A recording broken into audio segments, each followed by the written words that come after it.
speak for all of the candidates. Do you think that the county's current level of education funding is appropriate or inappropriate? The second part of that question, explain your answer.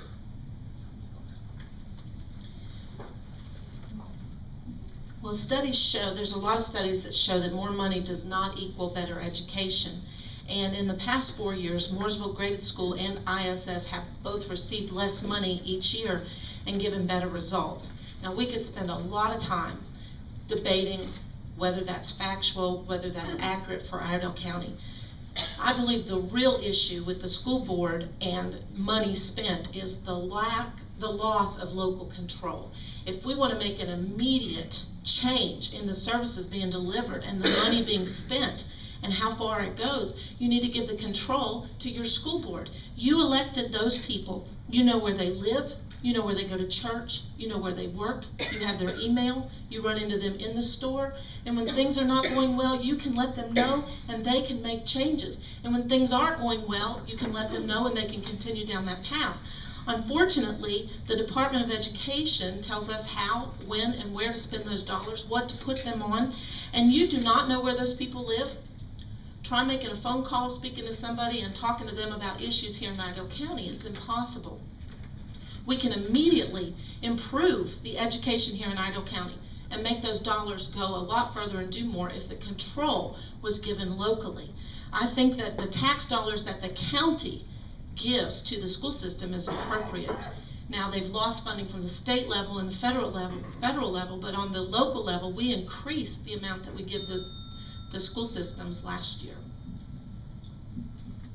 Mr. Houpe, do you think the county's current level of education funding is appropriate or inappropriate, and explain your answer? I think as a taxpayer, I'd have to answer. I'm not on the school board, and what a lot of people have to realize is the school board is elected. You, the people, are the checks and balances of that board. The county allocates money from a local level that is obligated to do by them as far as facilities and needs and some salaries and things like that. A lot of the funding from the state and federal level has been cut, and the regulations and more control does need to come back to the local levels. But a lot of the cuts that are there now, or proposed to be cut, is going to affect the well-being of our teachers, our students. When you cut SROs out of middle schools, I've been in law enforcement 23 years. I've been to calls where teachers have been assaulted, students are bringing weapons to class, they're having gang fights in bathrooms.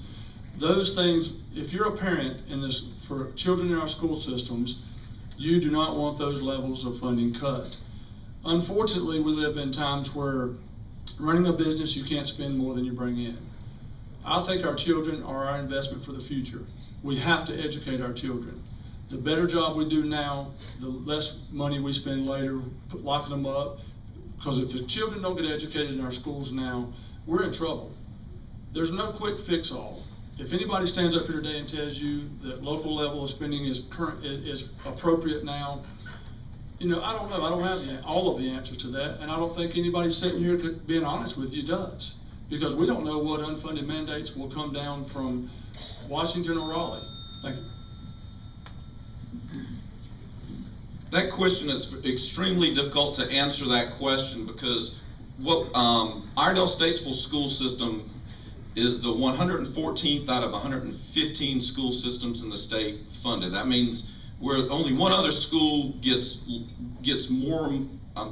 less money per student than our children do. Now that is not due to the county's portion. The county, we fund it pretty much right in line with state average. The problem that we have locally is that the state has a formula by which that they supply per pupil funding, and for some reason, mainly the fact that we're a Republican county, we receive less money per pupil from the state to educate our kids.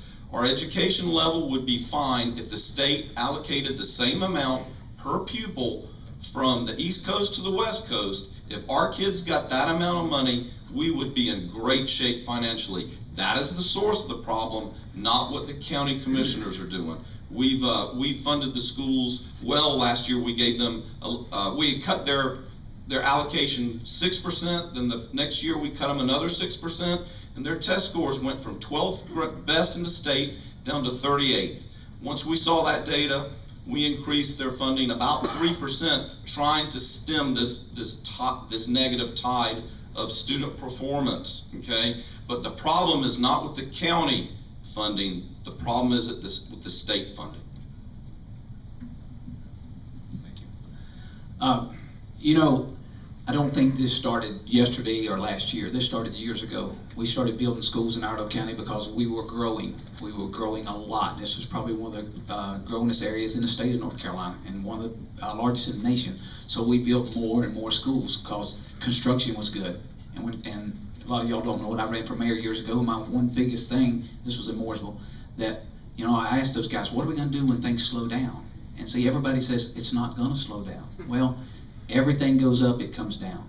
So, you know, now we're on a downhill thing. We've got all these schools. We are in debt. The county's in debt. We can't fix it.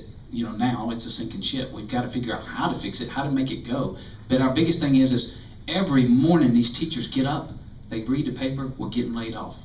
You know, how would you like to, every morning you guys that have jobs, get up and read the paper and say, oh, this business is going out of business. You know, I don't know if I'm going to have a job tomorrow. We need to quit picking on our teachers. You know, we need to quit telling them, guys, we need to support them. These guys, if any of y'all have not went to schools and see what our teachers do, teachers don't work 8 hours a day, they work 12 hours a day. Teachers get paid very little money, and they take money out of their pocket to run their classrooms because we're not giving them money. We need to figure out what's going to make it work and quit trying to take it from the school budget. We need to figure out where we can get the money someplace else. We're talking about right now taking the last 4% of the supplement. There's teachers that can't make it. You know, there's people's having foreclosures now because of the way the economy is. You're going to take their money away and you're going to put our teachers in foreclosure. Lloyd Fuller? Same question. Okay. When it comes to education funding, to me, it is both a plus and minus. Some of the funding is appropriate. There are ways we could cut some funding and be more efficient. But then again, the state is mandating a lot of what happens. The local control, I agree with some of the others, has to come back to the county. But education is the ladder to success, regardless of where you live in this country. And education has changed a tremendous amount since many of us were in school. And we used to have public prayer in school. And we used to stand every day and do the Pledge of Allegiance and all sorts of things that they don't do now. Parental involvement is also key, I feel. But I do think the amount of money that is funded per pupil is a disadvantage for our county because we are near the bottom of the list. And I do think it would be much better for the state to mandate the equal amount of funding across the state. I have several friends who work in the education system, administration. One is a school secretary. I have 2 friends that are teachers. And there are a lot of parents that are going to charter schools and going to homeschool programs because they are dissatisfied with the school system. However, I do think there are many things that could be done to improve the school system without necessarily spending more money on that.